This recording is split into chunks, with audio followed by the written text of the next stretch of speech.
नमस्कार दोस्तों, चैनल पर आपका फिर से स्वागत है। मौसम बदलने के साथ ही हम में से कई लोग सूखी खांसी, गीली खांसी या गले में खराश से परेशान हो जाते हैं। एक ऐसा प्राकृतिक आयुर्वेदिक उपाय ढूंढना जो वाकई कारगर हो मुश्किल होता है। इसीलिए आज हम आपके लिए लाए हैं कफ डॉग। कफ डॉग क्या है? AWPL द्वारा निर्मित एक आयुर्वेदिक औषधि है जिसे विशेष रूप से सांस संबंधित तकलीफ़ों से राहत दिलाने के लिए बनाया गया है।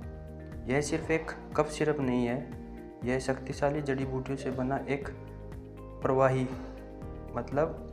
तरल अर्क है। इसको आज ही इस्तेमाल करिए और अपनी पुरानी से पुरानी खांसी को दूर भगाइए। धन्यवाद।